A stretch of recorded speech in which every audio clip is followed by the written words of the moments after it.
کائنات کی تاریخ کا اگر میں کہوں تو شاید غلط نہ ہوگا کہ اہم ترین اگر کچھ دن منائے جائیں تو یوم عاشور کا دن ہے۔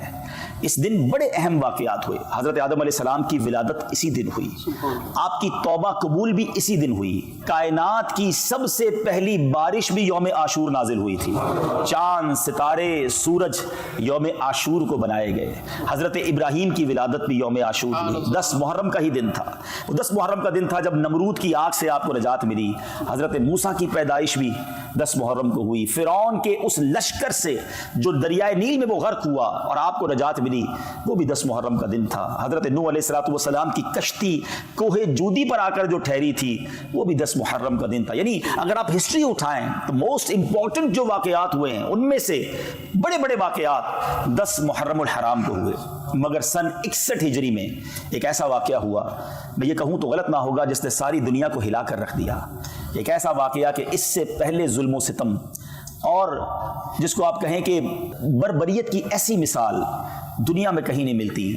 آسمان نے یہ منظر کیسے دیکھا ہوگا، زمین نے یہ منظر کیسے دیکھا ہوگا جب 10 محرم الحرام سن 61 ہجری میں کربلا کے میدان میں نواسہ رسول امام حسین رضی اللہ تعالیٰ عنہ اور آپ کے قافلے والوں پر جو ظلم کیا گیا، ایک طرف تو محبتوں سے خط لکھ کر بلایا گیا اور پھر وہ بے وفائی کی گئی کہ پورے خاندان کو پیاسا جس طرح رلایا گیا، ستایا گیا اور پھر شہید کر دیا گیا۔ یہ داستان کہیں نہیں ملتی۔ 1380 سال 1379 ایئرز ہونے والے ہیں، بہت ٹائم ہوتا ہے، 14 صدیاں، اٹس ٹو لانگ، مگر کمال دیکھیں کہ 14 صدیاں گزرنے کے بعد بھی جب بھی یہ بات سنتے ہیں تو دل رنج سے بیٹھ جاتا ہے، دل پر ایک کیفیت طاری ہو جاتی ہے کہ یہ کیسے ہوا تھا۔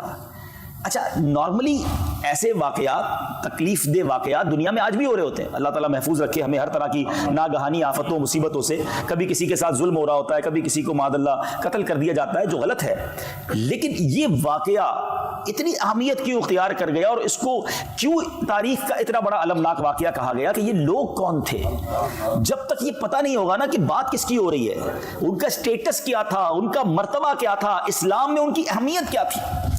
امام حسین رضی اللہ تعالیٰ عنہ اور امام حسن یہ نبی پاک کے 2 نواسے ہیں، بی بی فاطمہ اور مولا علی کرم اللہ تعالیٰ وجہ الکریم کی آنکھوں کے تارے، اور نبی پاک علیہ السلام کو ان سے کتنی محبت تھی کہ بخاری شریف کی حدیث ہے کہ نبی پاک فرماتے حسن حسین دنیا میں میرے 2 پھول ہیں۔ اچھا، پھول تو فرمایا مگر ڈیلیبریٹلی نبی پاک کا یہ انداز تھا کہ انہیں پھولوں کی طرح سونگتے بھی تھے، ان کی خوشبو فیل کرتے تھے۔ اللہ اکبر۔ ایک جگہ نبی پاک فرماتے ہیں، حدیث کا مضمون ہے کہ یہ دونوں بچے جنتی جوانوں کے سردار، جنت میں جانا ہی بڑی سعادت ہے مگر جنت کے جوانوں کی سرداری انہیں عطا کی گئی۔ آئے ہائے، امام حسن سبحان اللہ ایک بار نبی پاک کے کاندھوں پر سواری کر رہے تھے۔ آپ نے دونوں شہزادوں کے بارے میں ایک لفظ سنا ہوگا، راکب دوش مصطفیٰ، یہ ان کا ایک بہت خوبصورت اور یہ یونیک لقب ہے، دنیا میں اور کس کو ملے گا؟ کیوں؟ راکب کہتے سوار کو، دوش کہتے کاندھوں کو، نبی پاک کے کاندھوں پر سواری کرنے والے، اللہ اکبر، نبی پاک کے کاندھوں پر سواری کرنے والے۔ ایک بار امام حسن کو نبی پاک کاندھوں پر اٹھا کے کہیں جا رہے تھے، ایک صحابی رسول نے بڑی محبت سے کہا برخوردار، اے شہزادے تمہاری سواری کتنی اچھی ہے، کیونکہ نبی پاک کے کاندھوں پر تھے، لیکن look at the level of love، نبی پاک کی محبت کا انداز دیکھیں۔ آقا فرماتے یہ بھی تو کہو سوار کتنا اچھا ہے، یہ میرا بیٹا یہ سوار بھی کتنا اچھا ہے۔ Look at the connection with رسول اللہ صلی اللہ تعالی علیہ وسلم۔ امام حسین کے بارے میں نبی پاک کا یہ کہہ دینا، اللہ اکبر، آقا فرماتے حسین مجھ سے ہے اور میں حسین سے ہوں۔ محبت کا یہ عالم تھا کہ جبریل امین ایک بار نبی پاک کی بارگاہ میں آئے، پیارے آقا کی گود میں ایک پیارے آقا کے زانوں پر حضرت امام حسین تھے، بچپن کا عالم تھا، اور دوسرے زانوں پر حضرت ابراہیم، یہ نبی پاک علیہ السلام کے اپنے صاحبزادے، 2 بیٹے سمجھ لیں، ایک بیٹا ایک نواسا۔ جبریل امین آئے اور عرض کی حضور اللہ تعالیٰ یہ دونوں کو آپ کے پاس جمع نہیں فرمائے گا، یعنی کسی ایک کو قبول کر لیجئے، کسی ایک کو پسند کر لیجئے، حدیث کا مضمون ہے، یعنی چوائس دی گئی نبی پاک کو کہ ایک نے دنیا سے جانا ہے، اب آپ کس کے لیے فیصلہ فرماتے ہیں؟ اللہ کے حبیب علیہ السلام نے کچھ اس طرح فرمایا کہ اگر ابراہیم دنیا سے جاتے ہیں تو مجھے افسوس ہوگا، لیکن اگر حسین جاتے ہیں تو مجھے بھی افسوس ہوگا، علی کو بھی رنج پہنچے گا، بی بی فاطمہ بھی غمگین ہو جائیں گی۔ نبی پاک نے حضرت ابراہیم رضی اللہ تعالیٰ عنہ اپنے بیٹے کا جانا قبول کر لیا، اور کچھ دنوں کے بعد حضرت ابراہیم دنیا سے چلے گئے۔ اور نبی پاک امام حسین کو دیکھ کر فرمایا کرتے تھے یہ وہ میرا بیٹا ہے جس پر میں نے اپنا بیٹا قربان کیا. آپ ذرا سوچو, آج ہمارے یہاں کوئی بچہ پیدا ہو تو ہم کیا کرتے ہیں, کسی بزرگ سے بات کرتے ہیں کہ حضور اذان دے دے کان میں. ہم کسی بزرگ سے رابطہ کرتے ہیں کہ اس کو گٹی دے دے. امام حسین رضی اللہ تعالیٰ عنہ کی قسمت پر ہماری جانیں قربان. فرسٹ آف آل سب سے پہلی آواز جو امام حسین کے کانوں نے سنی وہ کسی اور کی نہیں, وہ نبی پاک کی آواز سنی. اچھا, اللہ کے حبیب نے اپنی آواز سنائی اور سنایا کیا؟ سب سے پہلے اللہ کا نام سنایا. اذان میں کیا کہتے ہیں؟ اللہ اکبر اللہ اکبر. اذان دینے والے کون ہیں؟ جناب رحمت للعالمین, اور رب العالمین کا نام سنا رہے کسے؟ امام حسین کو. ارے امام حسین کی ابتدا تو دیکھو کہ آپ کو جو پہلی خوراک ملی ہے, نبی پاک نے کوئی کھجور چبا کر نہیں ان کے منہ میں ڈالی, کوئی شہد چاٹ کر ان کے منہ میں نہیں ڈالا. نبی پاک نے اپنی زبان امام حسین کے منہ میں دے دی ڈائریکٹلی. یعنی پہلی غذا جو امام حسین امام عالی مقام رضی اللہ تعالیٰ عنہ کے شکم میں آپ کے پیٹ میں جاتی ہے وہ نبی پاک کا لعاب دہن ہے. Look at the value, look at the status. بات کس کی ہو رہی ہے؟ نبی پاک جنہیں کاندھوں پہ سواری کریں, جنہیں گود میں بٹھائیں, پیارے آقا سجدے میں جائیں تو یہ کاندھے پر سوار ہو جائیں. نبی پاک سجدہ طویل کر دیں. اس قدر پیار, اس قدر محبت. اللہ اکبر. اور رب عز و جل نے مقام کیسا دیا کہ ان دونوں شہزادوں کی ایک اور خوبصورت بات سنیے کہ امام حسن جو ہے نا وہ نبی پاک سے چہرے میں مشابہ تھے. پیارے آقا کے چہرے کے عکس سمجھ لیجئے امام حسن ہیں, اور سر سے لے کر سینے تک. اور امام حسین کو یہ شرف ملا کہ سینے سے لے کر پیر تک وہ نبی پاک علیہ الصلوۃ والسلام کے ہم شکل ہے. پیارے آقا کے سراپے کی کاپی سمجھ لیں. اللہ اکبر. صحابہ کرام کو جب پیارے آقا کے پردہ فرمانے کے بعد جب نبی پاک کی یاد ستاتی تھی نا تو دونوں شہزادوں کو ساتھ کھڑا کرتے پیارے آقا کا پورا سراپا سامنے آ جاتا تھا. نبی پاک کی گویا شبیہ سامنے آ جاتی تھی. اللہ اکبر. یہ بات سیدی اعلیٰ حضرت نے کمال انداز میں, اتنی شاندار انداز میں بیان کی ہے کہ آج بھی سنے تو ایمان تازہ ہو جاتا ہے. سیدی اعلیٰ حضرت فرماتے ہیں ایک سینے تک مشابہ, ایک وہاں سے پاؤں تک. ایک امام حسن سینے تک سملر ہیں, مشابہ ہیں. ایک سینے تک مشابہ, ایک وہاں سے پاؤں تک. حسن سبتین ان کے جاموں میں ہے نیما نور کا. سبتین کہتے ہیں امام حسن حسین کی جمع کو حسنین بھی کہتے ہیں, سبتین بھی کہتے ہیں, کہ ان دونوں کا حسن ایسا ہے کہ یہ ایسا نیما نور کا ہے کہ آدھا جو ہے امام حسن کے پاس وہ شرف ہے اور سینے سے لے کر پیر تک امام حسین کے پاس. مگر اگلی جو بات کہی نا اعلیٰ حضرت نے, آپ فرماتے ہیں صاف شکل پاک ہے دونوں کے ملنے سے آیا. یعنی جب یہ دونوں ملتے ہیں نا تو پورا سراپا سامنے آ جاتا ہے. اور جو ایگزامپل دی ہے اعلیٰ حضرت کا علم دیکھیں, آپ فرماتے ہیں صاف شکل پاک ہے دونوں کے ملنے سے آیا, خط تو اب میں لکھا ہے یہ دو ورقہ نور کا. اب ذرا سمجھیے گا اس بات کو, کمال آپ کو پیار ہو جائے گا اعلیٰ حضرت سے. سیدی اعلیٰ حضرت کا کمال ہی, ان کو جتنا سمجھے نا ان کی عظمت, ان کی محبت اور بڑھ جاتی ہے. خط تو ام کسے کہتے ہیں؟ یہ ایک اصطلاح ہے, یہ ایک ٹرمینالوجی ہے. آج کل آپ آسان لینگویج میں ینگسٹرز بھی بیٹھے ہیں, کوڈ ڈی کوڈ جس کو کہتے ہیں نا, خفیہ ورڈز ہوتے ہیں, پاس ورڈز ہوتے ہیں. فوجی لوگ جو ہوتے ہیں یا اسٹریٹجی پلان ہوتی ہے وہ نارمل لینگویج میں نہیں ہوتی, وہ کوڈز میں ہوتی ہے تاکہ کسی کے ہاتھ میں لگ بھی جائے تو پتہ نہ چلے یہ کیا ہے. تو پہلے تو یہ سب نہیں تھا, اور فیکس, ٹیلی فون, واٹس ایپ یہ بھی نہیں تھا. تو پہلے کیا ہوتا تھا کہ اگر فوج جو ہے یا کمانڈوز جو ہیں یا کمانڈر کسی محاذ پر ہیں اور اب ان کو کوئی اسٹریٹجی بھیجنی ہے تو ایک بندہ خط لے کر جاتا تھا. اب سوال یہ تھا کہ راستے میں کوئی انٹرسپٹ کر لے, وہ خط ہی چھین لے تو پتہ چل جائے گا کیا پلان بھیجا جا رہا ہے. تو اس کو دو پارٹ میں بھیجا جاتا تھا. ایک آدھا خط بھیجتے تھے, وہ آدھا خط ملتا تھا نا تو بات سمجھ نہیں آتی تھی جب تک دوسرا خط نہیں آتا تھا. پہلے پہنچنے کی اطلاع آ جاتی, پھر دوسرا روانہ کیا جاتا. جب ان دونوں کو ملایا جاتا تو یہ بات پوری سمجھ آتی تھی کہ اصل ماجرا کیا ہے. اس کو کہتے تھے خط تو ام. اللہ اکبر. اعلیٰ حضرت کہتے ہیں کہ صاف شکل پاک ہے. جب ان دونوں کو ملاؤ نا تو ملتا کیا ہے؟ صاف شکل پاک ہے دونوں کے ملنے سے آیا, خط تو ام میں لکھا ہے یہ دو ورقہ نور کا. یہ ایسے ورق ہے نور کے کہ جب ان کو ملا دو تو نبی پاک کا سراپا سامنے آ جاتا ہے. اللہ اکبر. یہ جاری. تو حسنین کریمین وہ ہستیاں ہیں. اب جب یہ اسٹیٹس, یہ مقام, یہ مرتبہ آپ کے سامنے ہے نا, پھر سمجھنا, پھر اس واقعے کی جو اہمیت ہے وہ سمجھ آئے گی کہ بات کس کے ساتھ ہو رہی ہے, یہ ظلم ہوا کس کے ساتھ ہے. لیکن نازوں سے پلے ہوئے, آنکھوں کے تارے, ہیں نبی پاک کے جگر کے ٹکڑے، مگر اس کے باوجود ایک بار پیارے آقا علیہ الصلوۃ والسلام آنسو بہا رہے تھے، گریا فرما رہے تھے. ہماری امی حضور نے پوچھا کہ حضور کیا ہوا؟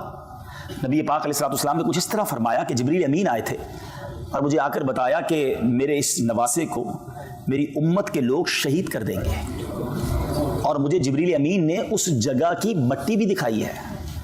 پیارے آقا نے وہ مٹی حضرت ام سلمہ رضی اللہ تعالی عنہا کو بھی دکھائی، اور پیارے آقا نے اس مٹی کو سونگھ کر کچھ اس طرح فرمایا کہ اس سے کرب و بلا کی بو آتی ہے، اور وہی کربلا کی مٹی تھی. اور جب حضرت امام حسین رضی اللہ تعالیٰ عنہ کو 10 محرم کو شہید کیا گیا تو وہ مٹی بھی لال ہو گئی تھی. اب بڑی اہم بات جو میں آج کربلا کا واقعہ آپ کو نہیں سناؤں گا، واقعہ کربلا ہم بچپن سے سنتے آ رہے ہیں اور سنتے رہیں گے، مگر اس پورے انسیڈنٹ سے، اس پورے واقعے سے سیکھنے کو کیا ملا؟ ہر سال 10 محرم آتی ہے، میری ذات میں کیا فرق آتا ہے؟ میں اس سے کیا میسج لیتا ہوں؟ امپلیمنٹیشن کیا ہوتی ہے؟ نیاز بھی بناتے ہیں، نعرے بھی لگاتے ہیں، میں تو پنجتن کا غلام ہوں، صحیح ہے، بڑی اچھی بات ہے، لیکن کیا یہی پیغام کربلا ہے؟ کیا یہی اس پورے واقعے سے امت کو سیکھنے کو ملتا ہے؟ نہیں جناب، ہم اس کی بڑی اہم چیزیں مس کر رہے ہیں. پہلا آپ کے لیے میسج، میرے لیے میسج کہ نبی پاک کو معلوم تھا کہ امام حسین شہید کر دیے جائیں گے، مولا علی کرم اللہ تعالی وجہ الکریم کو معلوم تھا، ٹھیک ہے، بی بی فاطمہ کو بھی معلوم تھا، صحابہ کرام کو بھی پتہ چل گیا تھا. مگر کمال یہ ہے کہ کبھی ایک بار امام حسین کا جو یہ واقعہ ہوا نا، آپ کی آلموسٹ ایج 56 ایئرز تھی، یعنی پیدائش کے وقت بتا دیا گیا ہے، 56 ایئرز کے بعد یہ واقعہ ہوا ہے. اس پورے سفر میں، اس پورے ٹائم میں کبھی ایک بار نبی پاک نے ہاتھ اٹھا کر اللہ سے دعا کی ہو کہ یا اللہ میرے نواسے حسین پر یہ مشکل وقت نہ آئے، یہ مصیبت ٹال دے؟ کبھی مولا علی نے عرض کی ہو کہ حضور آپ کی دعائیں رد نہیں ہوتی، آپ کی دعا تو عرش پر جاتی ہے، ہاتھ اٹھائیں، آپ کو حسین سے پیار بھی بڑا ہے رضی اللہ تعالیٰ عنہ، دعا کر دیں؟ بی بی فاطمہ عرض کرتی، کسی نے نہیں کہا. کیوں؟ پتا تھا مگر یہ دعا نہیں کی. اللہ اکبر، یہ اللہ اکبر بھروسہ کیسا تھا، یہ امتحان کی تیاری تھی. ایوری بڈی نوز، سب کو پتا تھا کہ یہ امتحان، یہ ایگزام ہونا ہے، but we are ready, we are prepare. بچے کو تیاری اس امتحان کے لیے کیا جا رہا ہے. یہ میسج ہے، یہ کربلا کا میسج ہے کہ زباں پر شکوائے رنجو علم لایا نہیں کرتے، زباں پر شکوائے رنجو علم لایا نہیں کرتے، نبی کے نام لیوا غم سے گھبرایا نہیں کرتے. امتحان اللہ والوں پر آتے ہیں، امتحان اللہ کے نیک بندوں پر آتے ہیں اور زیادہ آتے ہیں، مگر ہم جیسے گناہ گاروں پر چھوٹا سا امتحان، چھوٹی سی تکلیف، چھوٹا سا ایگزام آ گیا، پہلے ایگزام میں فیل، پہلے ہی امتحان میں فیل، پہلی باری میں شکوا، شکایت، کمپلین. اب بتاؤ نا، ایک طرف تو کہتے ہیں پنجتن کے غلام ہیں، انہوں نے سر کٹوا دیے، شکوا نہیں تھا کہ کربلا کے میدان میں 3 دن کے پیاسوں نے یہ کہا تھا اللہ سے کہ یا اللہ ہم تو تیرے نبی کی آل ہیں، پھر بھی پیاسے ہیں، پھر بھی ہمیں تلواروں سے مارا جا رہا ہے. سب اللہ کی رضا پر راضی تھے. آج تھوڑے بیمار ہو جائیں، تھوڑے پیسے کم ہو جائیں، تھوڑا کاروبار میں لاس ہو جائے، تھوڑی جاب میں پرابلم ہو جائے، تھوڑے ویزا کے ایشوز آ جائیں، کمپلین کمپلین کمپلین. کبھی کبھی تو ایسا ہوتا ہے کہ کسی سے پوچھو نا بھائی طبیعت کیسی ہے، کیا حال ہے، یقین کریں یہ پوچھنے کے بعد افسوس ہو رہا ہوتا ہے پوچھا کیوں اس سے یار. اتنی بڑی لسٹ نکالتا ہے، پھر طبیعت بھی خراب ہے، کاروبار بھی برباد ہے، گھر میں بھی کچھ نہیں ہے، ادھر بھی پرابلم ہے، وہ بھی مسئلہ ہے. بندہ کہ یار زندگی میں اس کے کوئی سکھ نہیں دیا اللہ نے، کوئی شکر کا جملہ نہیں، کوئی اللہ کی مہربانی کی بات نہیں، ٹینشن، تکلیفیں، کمپلین. مجھے بتاؤ نا، یہ جو ہم لوگوں کو بتاتے پھرتے ہیں مجھے یہ مسئلہ، وہ مسئلہ، یہ پرابلم، کیا یہ بتانے سے پرابلم ٹھیک ہو جاتی ہے؟ ٹھیک نہیں ہوتی. مگر جو اجر، جو ثواب، جو نعمت آپ کو ملنی تھی وہ بھی ضائع ہو گئی. بیماری بھی رہی، ثواب بھی چلا گیا، نقصان حل نہیں ہوا، پیسے واپس نہیں آ گئے جو کھو گئے تھے، مگر جو صبر کا ثواب تھا وہ بھی چلا گیا. نہیں میرے میٹھے اسلامی بھائیوں، اور یہ تو قرآن کا وعدہ ہے، یہ اعلان تو پہلے سے ہوا ہے کہ ہم تمہیں آزمائیں گے، ہم سب کو آزمایا جائے گا. یاد رکھیے، کبھی کبھی یہ شیطان وار کرتا ہے کہ یار پہلے میں نماز نہیں پڑھتا تھا، اتنے پرابلمز نہیں تھے، جب نماز پڑھنے لگا ہوں، دین کی طرف آنے لگا ہوں، مذہبی میں نے ذرا تھوڑا سا گیٹ اپ بھی اپنا لیا ہے، میں تھوڑا سا حلال کی طرف آ رہا ہوں، تو یہ ڈیفیکلٹی بڑھتی کیوں جا رہی ہیں؟ تو یہ پھر وسوسہ ڈالتا ہے شیطان کہ یار یہ کیا ہو رہا ہے. سبحان اللہ، نبی پاک کی کیا شان ہے. میرے آقا چند جملوں میں مسئلے حل کر دیتے ہیں. نبی پاک علیہ الصلوۃ والسلام نے ایک بار ارشاد فرمایا جس کا مضمون ہے کہ سب سے زیادہ جس کو تکالیف آتی ہیں، جس کو پرابلمز آتی ہیں، وہ انبیاء کرام ہیں. آپ بتاؤ نا، نبیوں کے تو قدموں کی دھول کے برابر بھی نہیں نا. جب نبیوں کو سب سے زیادہ تکلیفیں آتی ہیں، پھر آقا نے فرمایا اس پر زیادہ مشکل آتی ہے جو دین سے جتنا قریب ہوتا ہے. جو جتنا دین کے اللہ کے قریب ہوگا اس پر اتنی ڈیفیکلٹی آئیں گی. آقا فرماتے ہیں جس کا مضمون ہے دراصل اللہ کی منشا, اس کی مشیت یہ ہے کہ میرے بندے سے زندگی میں جو خطائیں ہو گئیں, جو غلطیاں ہو گئیں, میں کچھ آزمائشیں بھیجوں, تکلیفیں بھیجوں, وہ صبر کرے, اس کے وہ گناہ دنیا ہی میں معاف ہو جائیں. اب میرا بندہ میرے پاس آئے تو گناہوں سے پاک آئے, میں اسے جنت میں داخل کر دوں. اب بتاؤ یار, یہ بیماری, یہ پریشانی, یہ ڈیفیکلٹی تو میرے گناہ معاف کروانے آئی تھی, یہ تو اللہ نے مہربانی کی تھی. ہمارے اسلاف, ہمارے بزرگان دین ویلکم کرتے تھے پریشانی کو, انتظار کرتے تھے کہ خیر تو ہے, اتنے دن گزر گئے, کوئی ٹینشن ہی نہیں آئی ہے. اور ہم ہیں کہ چھوٹی سی تکلیف پر واویلا, کمپلین, ناشکری, کفریہ کلمات تک لوگ بول جاتے ہیں. امیر اہل سنت کا وہ شعر بڑا کمال کا ہے. فرماتے ہیں پیارے مبلغ معمولی سی مشکل پہ تو گھبراتا ہے, پیارے مبلغ معمولی سی مشکل پہ تو گھبراتا ہے, دیکھ حسین نے دین کی خاطر سارا گھر قربان کیا. آپ کبھی درس دینے جاتے ہیں, کوئی ڈانٹ دے, کہتے ہیں میں درس نہیں دوں گا, میں قافلے میں نہیں جاؤں گا بھائی, وہاں تو صحیح طریقے سے ویلکم بھی نہیں ہوا, میں دین کا کام نہیں کرتا بھائی, آج کل بہت مشکل ہے. چھوٹی سی بات پر دین کا کام چھوڑ دیا. شیطان تو چاہتا یہی تھا. امام حسین بھی کہتے ہیں خط لکھ کر بلایا تھا, ویلکم کرنے کا وعدہ کیا تھا, ادھر تو تلواریں, میں بھی واپس جاتا ہوں. سر کٹوا دیا, کمپرومائز نہیں کیا. اور ہم ہیں کہ چھوٹی چھوٹی بات پر بہت زیادہ ہم واویلا کرتے ہیں. اور ایک اور آخری بات, پھر ٹاپک تھوڑا سا آگے لے کر چلتے ہیں. بعض اوقات ایک اور بھی شیطان وسوسہ ڈالتا ہے کہ یار میں اتنی دعائیں کرتا ہوں, اللہ سے اتنی التجائیں کرتا ہوں, لوگ کہتے ہیں کعبے پر جا کر دعا کرو, ادھر بھی دعا کی, فلاں بزرگ کے مزار پہ جا کے بھی دعا کی, فلاں بزرگ سے بھی دعا کروائی, خود بھی تہجد میں اٹھ کے دعا کی, میرا تو مسئلہ ہی حل نہیں ہوتا, میری پرابلم ہی سالو نہیں ہو رہی, اتنے ٹائم ہو گیا, کاغذات کا مسئلہ ہے, حل ہی نہیں ہو رہا, اولاد مانگ رہا ہوں تو مجھے اولاد ہی نہیں ملی. ابھی میں آ رہا تھا تو مجھے ایک بہت طویل میسج کسی نے لکھا تھا کہ معاذ اللہ, اس میں بڑے کمپلین والے جملے بھی تھے کہ اللہ تعالیٰ تو ماں سے زیادہ چاہنے والا ہے, پھر بھی مجھے اولاد نہیں دے سکتا. یعنی یہ کمپلین نہیں تو کیا, بعض اوقات تو اس پر کفریہ کلمات بھی نکل جاتے نا کہ کچھ تو بتائیے, کوئی تو مجھے بتائیے, میں ہر طرح کی قربانی کے لیے تیار ہوں, مجھے اولاد چاہیے. میں وہ میسج ابھی پڑھوں آپ کے سامنے میرے موبائل پہ, میں پڑھ کے حیران ہو گیا. اللہ کرے وہ سن رہے ہو مجھے, اور آپ میں سے بھی کچھ لوگ ہوں گے جو کچھ چیزوں کو بڑے ٹائم سے مانگ رہے ہیں, نہیں مل رہی ہے, اور جب نہیں ملتی نا تو انسان پھر معاذ اللہ, ہم کمزور لوگ ہیں, ہمیں علم تو ہے نہیں, ہم شکوہ شکایت اور بعض اوقات اللہ سے دور ہو جاتے ہیں, بھروسے میں کمی آ جاتی ہے. سنو اب میری بات, آج یہ کلیئر ہو جائے گا, ٹھیک ہے. پہلے تو میں آپ کو قرآن کی آیت سناتا ہوں, ہو سکے نا تو اس آیت کو یاد کر لوں. یقین کریں میں جب بھی اس آیت کو پڑھتا ہوں نا تب یہ ہری بھری ہو جاتی ہے. کیا شاندار 2 جملوں میں قرآن کا اسلوب ہی اتنا پیارا ہے. آپ ذرا سنیے گا, مسئلہ حل ہو جائے گا آپ کا. بعض اوقات میں اور آپ سمجھتے ہیں نا کہ یار یہ مسئلہ حل ہونا چاہیے, یہ معاملہ میرے لیے بہتر یہ ہے. اللہ قرآن میں فرماتا ہے وَعَسَىٰ أَن تَكْرَهُوا شَيْئًا وَهُوَ خَيْرٌ لَكُمْ. قرآن میں اللہ فرماتا ہے اور قریب ہے کہ کوئی بات تمہیں ناپسند ہو, تم چاہتے ہو نہیں ہونی چاہیے, اور وہی تمہارے لیے بہتر ہوتی ہے, حالانکہ وہ تمہارے حق میں بہتر ہے. وَعَسَىٰ أَن تُحِبُّوا شَيْئًا وَهُوَ شَرٌّ لَكُمْ. تم کسی چیز کو اپنے بارے میں اچھا سمجھتے ہو مگر وہی تمہارے لیے اچھی نہیں ہوتی ہے.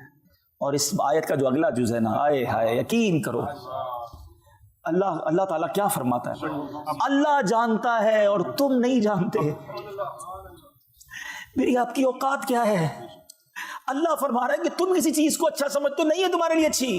بعض اوقات کسی چیز کو تم اپنے لیے برا سمجھتے ہو, وہ تمہارے لیے اچھی ہے. اور سنو, اور اللہ جانتا ہے اور تم نہیں جانتے. یہ بھروسہ لاؤ نا اپنے اندر کہ میں کون, میری اوقات کیا, میں بندہ, وہ خالق, وہ جانتا ہے میرے لیے کیا بہتر ہے. اب آؤ آپ کو دنیاوی ایگزامپل سے بات سمجھاؤں تو یہ پورا فلسفہ سمجھ آ جائے گا, پوری بات سمجھ آ جائے گی. مانگ رہے ہو نا کئی دنوں سے, روتے روتے مانگتے ہو, نہیں مل رہا. اب میں آپ سے پوچھتا ہوں, آپ کا کوئی چھوٹا بچہ ہے, چھوٹا بھائی ہے, اس کا گلا خراب ہے, بخار ہو گیا ہے, اور وہ آپ سے ضد کر رہا ہے میں نے آئس کریم کھانی ہے. ابو جی مجھے آئس کریم دلائیں, میں نے ٹھنڈا یک شربت پینا ہے, سلش کہتے ہیں نا آپ لوگ, وہ برف والا, پلائیں گے اسے؟ بتائیے نا, آئس کریم کھلائیں گے؟ نہیں. کیوں؟ وہ تو رو رہا ہے آپ کے سامنے. اچھا پھر اب وہ رو رہا ہے, آپ اسے منع کر رہے ہیں, نہیں بیٹا, نہیں بیٹا, آپ کے لیے بہتر نہیں ہے. اب آپ کا ایک دوست برابر میں بیٹھا ہے, وہ آپ کو کہے یار کیسے ظالم والد ہو یار, بچہ رو رہا ہے, دے دو سے, اتنی ضد کر رہا ہے, کب سے دیکھ رہا ہوں رو رہا ہے. اب آپ کا آنسر کیا ہوتا ہے؟ آپ کہتے ہیں میں اس کا والد ہوں اور مجھے پتا ہے اس کو کب کیا دینا ہے, اس کو رونے دو. اس کو آئس کریم اس کیفیت میں دینا, اس کو اس کیفیت میں ٹھنڈا شربت دینا اس کے لیے نقصان دہ, یہ پیے گا بیمار ہو جائے گا اور بیمار ہو جائے گا. یہی آنسر ہوتا ہے. اب دل پر ہاتھ رکھ کے میرا جواب سننا, تم والد ہو, تمہیں پتا ہے بچے کو کب کیا دینا ہے, میرے رب کو نہیں معلوم مجھے کب کیا دینا ہے. میں رو رہا ہوں یا اللہ اولاد دے دے, میں رو رہا ہوں یا اللہ مال دے دے, میں رو رہا ہوں یا اللہ میرا یہ مسئلہ حل کر دے. اللہ جانتا ہے اور تم نہیں جانتے. بھروسہ کرو اس پر. تم بچے کو رونے دے رہے ہو نہیں دے رہے اس کی پسند کی چیز, کیونکہ تمہیں معلوم ہے یہ اس کے لیے خراب ہے, نقصان دہ ہے. میں رو رہا ہوں یا اللہ میرا کام کر دے, وہ نہیں کر رہا. بھروسہ کرو وہ بہتر کر رہا ہے. وہ میری ماں سے 70 گنا زیادہ چاہنے والا ہے. وہ جو فیصلہ کر رہا ہے میرے بارے میں بہترین کر رہا ہے. بے شک اللہ جانتا ہے, ہم نہیں جانتے. جس دن واللہ میرے میٹھے اسلامی بھائیوں یہ کیفیت بن گئی نا آپ کی کہ کام نہیں ہوا, اللہ کی مہربانی, یہی بہتر ہوگا, یہی اچھا ہوگا. ٹینشن تو رہی نہیں نا لائف میں, مشکل تو ختم ہو گئی نا. ہم پریشان اسی لیے ہوتے ہیں, کہتے ہیں یار وہ پلاٹ خریدنے گیا تھا نہیں ملا, کاش مل جاتا تو اتنے پیسے بچ جاتے. یار وہ نوکری اپلائی کی تھی نہیں ہوا, میرے برابر والا اپروو ہو گیا, میں رہ گیا, کاش ہو جاتا تو اچھا تھا. یہ ڈیل نہیں ہوئی, یہ ویزا نہیں ملا, یہ فلاں نہیں ہوا, اسی ٹینشن میں تو مر گئے. اگر یقین ہو جاتا کہ جو رب نے کیا وہی میرے لیے بہتر ہے. علماء کہتے ہیں کچھ لوگوں کا غریب رہنا, بات سننا بڑی گہری ہے, کچھ لوگوں کا غریب رہنا ان کے ایمان کے لیے ضروری ہے, اور کچھ لوگوں کا امیر ہونا ان کے ایمان کے لیے اچھا ہے. کیونکہ اگر وہ امیر ہوں گے, جو غریب ہے نا وہ پیسے والے ہو جائیں گے تو بے ایمان ہو سکتے ہیں, اور جو پیسے والے ہیں وہ غریب ہو جائیں گے تو ان کا ایمان خطرے میں آ جائے گا. اللہ کی تقسیم ہے, وَتُعِزُّ مَن تَشَاءُ وَتُذِلُّ مَن تَشَاءُ بِيَدِكَ الْخَيْرُ. وہ جسے چاہے جیسے عطا فرمائے. بھروسہ تو رکھو, سب پر بھروسہ, رب پر بھروسہ نہیں. کاش آج یہ مدنی پھول لے کر جائیں کہ بس اللہ پر بھروسہ ہو, اللہ کے وعدوں پر یقین ہو, اللہ کے فیصلوں پر یقین ہو. کربلا والوں کو یقین تھا. ہمارا امتحان ہے, we are ready for that, ہم تیار ہیں. تو آج سے آپ اور میں بھی نیت کریں کہ ہر امتحان میں, ہر مشکل میں ہم اللہ کی رضا پر راضی رہیں گے, ناشکری نہیں کریں گے. چھوٹی چھوٹی باتوں پر کمپلین نہیں کی جاتی. حضرت رابعہ بصریہ نے ایک بار کمال کی بات کہہ دی. ایک شخص اپنے ماتھے پر پٹی باندھ کر, سر میں درد تھا اور پٹی باندھ کر نکلا. تو حضرت رابعہ بصریہ نے کہا بات بڑی گہری ہے, اللہ کرے آپ سمجھ جائیں. کہا کیوں پٹی باندھی ہے؟ تو کہا حضور وہ سر میں درد ہے اس لیے پٹی باندھی ہے. تو حضرت رابعہ بصریہ نے فرمایا کہ کیا کبھی صحت کی پٹی بھی باندھی تھی؟ بات بڑی گہری ہے. پٹی باندھنا جائز ہے, مگر پٹی باندھی تو پتا چلا نا کہ میں بیمار ہوں, پتا چلا نا لوگوں کو. اتنا عرصہ اللہ نے صحت مند رکھا, اس کی کوئی پٹی باندھی تھی؟ تو اب تھوڑا سا نقصان, تھوڑا سا لاس سب کو بتاتے ہیں. او ہو بھائی آج کل کاروبار بڑا ڈاؤن ہے, میرا موبائل کھو گیا تو فلاں نقصان ہو گیا, تو فلاں پرابلم ہو گئی. کبھی نفع کر کے بتاتے ہو لوگوں کو, آج کو بڑے پیسے بنائے, آج یہ بھی کیا, آج وہ بھی کیا, وہ نہیں بتاتے. شکر کی باتیں نہیں, کمپلین کی باتیں, ڈیفیکلٹی کی باتیں نہ بتائیں کسی کو. شعر ہے نا, کسی کا احسان کیوں اٹھائیں, کسی کو حالات کیوں بتائیں, کیا فائدہ دنیا والوں کو بتا کر. کسی کا احسان کیوں اٹھائیں, کسی کو حالات کیوں بتائیں, تمہیں سے مانگیں گے تم ہی دو گے, تمہارے در سے ہی لو لگی ہے. بتائیں نا اللہ رب العالمین کی بارگاہ میں, نبی پاک سے عرض کریں دنیا والوں کو میں کیوں بتاؤں کہ میرے ساتھ کیا مسئلہ ہے. انشاءاللہ صبر کا دامن تھامے رکھیں, انشاءاللہ خیر مقدر رہے گی. اچھا, اب کربلا کا واقعہ یہ کیوں ہوا تھا؟ امام حسین کو یزید نے جب یہ اعلان کیا اور لوگوں نے اس کی بیعت کرنا شروع کی, اور بڑے بڑے صحابہ تھے, بڑے بڑے نیک لوگ تھے جنہوں نے انکار کر دیا کہ ہم اس یزید پلید کی بیعت نہیں کریں گے. اب کوفہ سے کنٹینیو خط لکھے گئے امام حسین کو کہ حضور آپ کوفہ آئیے اور ہم آپ کی بیعت کرنا چاہتے ہیں, ہم یزید کی بیعت نہیں کرنا چاہتے. امام حسین کو بھی معلوم تھا, صحابہ کو بھی معلوم تھا کہ کوفہ کے پاس ہی وہ علاقہ ہے کربلا جہاں آپ شہید کیے جائیں گے. کوفہ والوں کی بے وفائی بھی بڑی مشہور تھی. امام حسین صحابہ کرام نے کہا حضور اب نہ جائیں, یہ لوگ باوفا نہیں ہیں. مگر سنیے امام حسین کا جواب. آپ فرماتے ہیں جس کا مضمون یہ کہ میں اللہ کی بارگاہ میں کیا جواب دوں گا اگر یہ کھڑے ہو گئے قیامت کے دن کہ یا اللہ ہم تو امام حسین کو بلاتے رہے, وہ آتے تو ہم ان کے ہاتھ پہ بیعت کر لیتے. حجت تمام کرنے کے لیے امام حسین نے پہلے مدینہ شریف چھوڑا, ساری زندگی مدینے میں رہے. یاد رہے امام حسین پیدا بھی مدینہ پاک میں ہوئے تھے, 55 سال کی عمر میں مدینہ چھوڑا, مکے آ گئے. مکے آنے کے بعد پھر 3 ذوالحجہ کو آپ نے یہ سفر کیا. لک ایٹ دا قربانی, سیکریفائس دیکھیں. 3 ذوالحجہ کا مطلب سمجھتے ہو, ساری دنیا حج کرنے مکے پہنچتی ہے, اور امام حسین ان دنوں میں نیکی کی دعوت دینے, اسلام کی سر بلندی کے لیے, نانا کے دین کو بچانے کے لیے مکہ بھی چھوڑ کر کوفہ کے لیے روانہ ہو گئے ہیں. آج چھوٹی سا سیکریفائس, گھر چھوڑنے کے لیے, آفس چھوڑنے کے لیے, تھوڑا ٹائم دینے کے لیے لوگ تیار نہیں ہوتے. نہیں بھائی ہمارے پاس تو کوئی ٹائم نہیں ہے, ہم بہت بیزی ہیں, ہمارے پاس کہاں وقت نکالیں گے دین کے کام کے لیے, قافلے کے لیے, فلاں کام کے لیے. تھوڑا بھی وقت نہیں نکالو گے اور کہتے ہو کہ کربلا والوں کے غلام ہیں, پنجتن کے غلام ہیں. سب کچھ چھوڑا, اور اب جب کوفہ پہنچے امام حسین. اب اس سے پہلے ایک واقعہ کیا ہوا کہ جب امام حسین کو بہت منع کیا گیا نا کہ حضور آپ نہ جائیں, تو بیچ کا راستہ یہ نکالا گیا کہ ایسا کرتے ہیں وہاں کے حالات دیکھنے کے لیے ہم ایک اپنا ڈیلیگیشن بھیج دیتے ہیں, کسی نمائندے کو بھیج دیتے ہیں. تو حضرت مسلم بن عقیل رضی اللہ تعالیٰ کو بھیجا گیا کہ وہاں جائیں, حالات دیکھیں, پھر وہ ہمیں اطلاع کریں, پھر چلے جائیں گے. حضرت مسلم بن عقیل گئے تو کمال ہو گیا. ایوری بڈی ویلکمڈ ہم, ہر طرف سے ان کے نعرے تھے, ویلکم کیا گیا. امام حسین کے نائب کے طور پر ان کے ہاتھ پہ ہزاروں لوگوں نے بیعت کر لی. تو انہوں نے جب معاملات اتنے اچھے دیکھے, معاملات اتنے زبردست دیکھے, تو امام حسین کو خط لکھ دیا کہ حضور یہاں تو معاملہ بہت اچھا ہے اور آپ آئیے, لوگ آپ کی بیعت کرنا چاہتے ہیں, بہت محبت کرتے ہیں آپ سے. اور یہ اس کربلا کے واقعے کا ٹرننگ پوائنٹ تھا. اللہ کی کرنی تھی, ہونا تھا, مگر یہ جو ٹرننگ پوائنٹ تھا نا وہ یہ تھا کیونکہ اس زمانے میں موبائل کمیونیکیشن تو تھا نہیں. ادھر خط روانہ ہوا, ادھر کوفہ والوں نے بے وفائی کرنا شروع کی. اور ایک وقت ایسا آیا کہ حضرت مسلم بن عقیل نے نماز کوفہ کی جامع مسجد میں پڑھائی, سینکڑوں لوگ پیچھے امامت میں تھے, مگر جب سلام پھیرا تو پیچھے ایک بھی مقتدی نہیں تھا. نماز میں ہی بے وفائی کر کے چلے گئے. بے شک ان کو دھمکیاں دی گئی تھی, ان کو بڑا ٹارچر کیا گیا تھا, مگر بڑا ظلم کیا, بڑی بے وفائی کی. حضرت مسلم بن عقیل کو بھی شہید کیا گیا, آپ کے بچوں کو بھی شہید کیا گیا. مگر حضرت مسلم بن عقیل کا آخری وقت تک یہ جملہ تھا کہ کوئی میرے امام کو بتا دے کہ میرے ساتھ کیا ہوا ہے, کیونکہ ان کو اپنی فکر نہیں تھی. ان کو یہ فکر تھی کہ میرا خط ملے گا تو وہ چل پڑیں گے کہ سب ٹھیک ہے. اور یہی ہوا. امام حسین وہاں سے چل پڑے, نکل گئے. لیکن بہرحال طویل واقعہ ہے کہ پھر 72 کربلا والوں کے سامنے 22,000 کا لشکر بھیجا گیا. دنیا میں ایسی جنگ کب ہوتی ہے؟ یہ تو لڑنے نہیں گئے تھے نا, بچوں کو لے کر, فیملی کو لے کر کوئی لڑنے جاتا ہے؟ یہ قافلہ تو اس لیے گیا تھا کہ بلایا گیا ہے, ویلکم کیا جائے گا, وہاں اسلام کی دعوت دیں گے, نیکی کی دعوت دیں گے, لوگ بیعت کریں گے. اور ادھر خوخار لشکر کو بھیج دیا گیا, 22,000 کا لشکر. تاریخ دان لکھتے ہیں کہ اتنا بڑا کیوں انتظام کیا گیا تھا. 72 لوگوں میں کچھ تو لیڈیز تھی, بچے تھے, چند 100 سپاہی کافی تھے.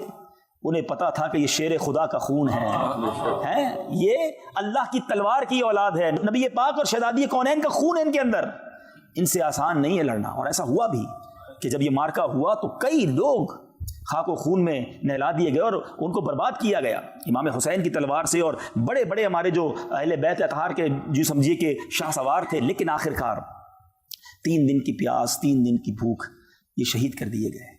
لیکن میں نے کہا نا کہ میں تفصیلی واقعے کی طرف نہیں جانا چاہ رہا ہوں, میں آپ کو چند باتیں پوائنٹ آؤٹ کروانا چاہ رہا ہوں تاکہ آج کے بعد اب جب یہاں سے کھڑے ہوں تو اپنی ذات میں کچھ تبدیلی لے کے کھڑے ہوں, کچھ امپلیمنٹیشن لیں. آپ کو پتہ ہے شب عاشور کیا ہوا تھا؟ 9 محرم کے بعد جو رات آئی تھی, صبح 10 محرم ہے, عاشورہ ہے, تیاری ہو رہی ہے کہ صبح لڑائی ہوگی اور معاذ اللہ صبح خون کی ندیاں بہائی جائیں گی. What happened on the night of Ashura? The night between 9th and 10th Muharram, there are 2 camps.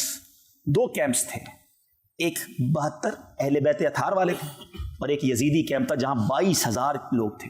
حسینی خیمہ تھا, یزیدی خیمہ تھا. کیا ہو رہا تھا اس رات؟ حسینی خیمے میں تلاوت ہو رہی تھی, دعائیں ہو رہی تھی, سجدے ہو رہے تھے, التجائیں ہو رہی تھی, دریا وزاری ہو رہی تھی.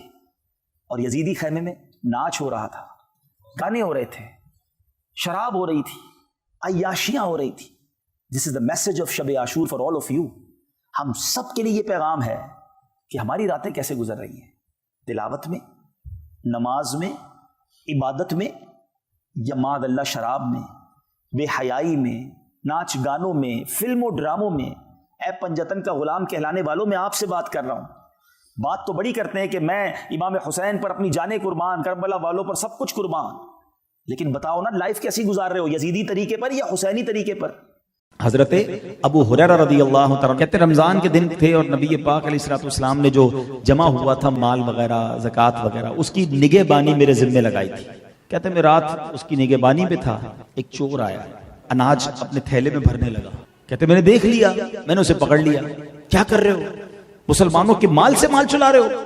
کہتا حضور معاف کر دیں, بہت غریب ہوں, چھوٹے چھوٹے بچے ہیں, معافی دے دیں, آئندہ نہیں کروں گا, بس چھوڑ دیں مجھے. حضرت ابو ہریرہ کہتے مجھے رحم آیا, میں نے چھوڑ دیا اسے. صبح گیا بارگاہ رسالت, آقا فرماتے ہیں ابو ہریرہ تمہارے رات والے چور کا کیا ہوا؟ نبی پاک کو کیسے پتا چلا؟ آج تو سی سی ٹی وی لگاتے ہیں نا گوڈاؤن میں, سیٹ صاحب دیکھ لیتے ہیں رات کو کیا ہوا تھا. میرے آقا علیہ الصلوۃ والسلام کی نگاہ عنایت کیسی ہے کہ رات جو ابو ہریرہ کے ساتھ ہو رہا ہے آقا خود ارشاد فرما رہے ہیں. جبھی تو بریلی کے تاجدار لکھتے ہیں نا, سر عرش پر ہے تیری گزر, دل فرش پر ہے تیری نظر، سر عرش پر ہے تیری گزر، دل فرش پر ہے تیری نظر، ملکوت و ملک میں کوئی شے نہیں وہ جو تجھ پہ آیا نہیں، اور کوئی غیب کیا تم سے نہا ہو بھلا، آقا جب نہ خدا ہی چھپا تم پہ کروڑوں درود۔ حضرت ابو ہریرہ کہتے ہیں آقا چور تھا، پکڑ لیا تھا، مگر بڑی منتیں کرنے لگا، معافیاں مانگنے لگا، حضور مجھے بڑا رحم آیا، میں نے اسے چھوڑ دیا۔ آقا فرماتے اے ابو ہریرہ بہت بڑا جھوٹا ہے، وہ پھر آئے گا۔ میں بخاری کی حدیث سنا رہا ہوں، جو ہو چکا ہے جو ہوگا حضور جانتے ہیں۔ آقا فرما رہے ابو ہریرہ وہ پھر آئے گا۔ کہتے ہیں میں تو پہلے سے ریڈی ہو گیا، اب آنا ہی آنا ہے چور نے۔ آقا نے فرمایا اب تو آنا ہی ہے۔ چور آیا، کہتے ہیں میں نے پھر پکڑ لیا، کہ تمہیں منع کیا تھا ایسا مت کرنا، کل تم معافی بھی مانگ کے گئے پھر آ گئے۔ کہتا بس اب معاف کر دیں، اب نہیں کروں گا، اللہ کے واسطے معاف کر دیں، بچے چھوٹے چھوٹے ہیں اس لیے میں آ گیا۔ کہتے پھر مجھے رحم آیا، میں نے چھوڑ دیا۔ صبح دربار رسالت میں حاضر ہوا، آقا علیہ الصلوۃ والسلام نے خود پوچھا اے ابو ہریرہ تمہارے رات والے چور کا کیا ہوا؟ کہتے حضور وہ آیا تو تھا، میں نے جو ہے وہ اسے معاف کر دیا، غریب تھا، رونے لگ گیا تھا۔ آقا علیہ الصلوۃ والسلام فرماتے اے ابو ہریرہ وہ جھوٹا ہے، وہ پھر آئے گا۔ آئے ہائے، سیدنا ابو ہریرہ کہتے ہیں اب تو میں نے ٹھان لی، اب اس نے آنا ہے، اب میں نے نہیں چھوڑنا۔ پھر آیا، میں نے پھر پکڑ لیا۔ عجیب آدمی ہو، 2 دن سے تمہیں چھوڑ رہا ہوں، معافیاں مانگتے ہو، توبہ کرتے ہو، پھر آ جاتے ہو، اب تمہیں نہیں چھوڑوں گا، نبی پاک کی بارگاہ میں لے جاؤں گا۔ کہتا اے ابو ہریرہ آج چھوڑ دو، ایک پتے کی بات بتا کے جاؤں گا۔ آپ نے پوچھا بتاؤ کیا ہے؟ تو وہ کہنے لگا جب بستر پر سونے جانے لگو نا تو آیت الکرسی پڑھ لیا کرو، اس کی وجہ سے صبح تک اللہ کی طرف سے تم پر ایک نگران مقرر رہے گا اور شیطان تمہارے قریب بھی نہیں بھٹکنے پائے گا۔ سیدنا ابو ہریرہ کہتے بات اچھی بتائی، میں نے چھوڑ دیا۔ نبی پاک کی بارگاہ میں تیسرے دن حاضر ہوا، آقا علیہ السلام فرماتے اے ابو ہریرہ تمہارے رات والے چور کا کیا ہوا؟ کہا حضور پکڑ لیا تھا، اس نے ایک بات سکھائی، پھر میں نے چھوڑ دیا۔ اب پتہ ہے نبی پاک نے کیا فرمایا؟ حدیث کا خلاصہ ہے کہ ابو ہریرہ ہے تو یہ بڑا جھوٹا، لیکن جو بات اس نے کہی ہے نا، بات اس نے صحیح بتائی ہے۔ تم جانتے ہو ابو ہریرہ 3 راتوں سے تمہارے پاس کون آ رہا تھا؟ کوئی اور نہیں، وہ شیطان تھا۔ اللہ اکبر۔ یہاں نبی پاک کے علم غیب کا بھی پتہ چلا، اللہ نے اپنے حبیب علیہ الصلوۃ والسلام کو کیسا علم عطا فرمایا یہ بھی سیکھنے کو ملا۔ اور دوسری بات یہ سیکھنے کو ملی کہ رات اگر سوتے وقت کوئی آیت الکرسی پڑھ لے تو سبحان اللہ اس کا فائدہ کیا ہوگا کہ صبح تک ایک فرشتہ اس کا نگہبان بن جائے گا۔ لوگ گھر کے باہر گارڈ بٹھاتے ہیں، میں تمہارے بستر کے پاس فرشتہ کھڑا کرنے کی بات کر رہا ہوں۔ آئے ہائے، قرآن پڑھ کے، آیت الکرسی پڑھ کے، کلمہ پڑھ کے، توبہ کر کے باوضو سویا کرو۔ مگر آج تو حال یہ ہے کہ کئی لوگ وہ ہیں جب تک میوزک نہ سنے تو نیند نہیں آتی، فلمیں دیکھتے دیکھتے سوتے ہیں، کانوں سے ہیڈ فون لگے، بلکہ کچھ لوگوں کے بارے میں پتہ چلا کہ وہ موبائل یا میوزک سنتے سنتے آن ہی رہتا ہے میوزک، اسی میں نیند آتی ہے۔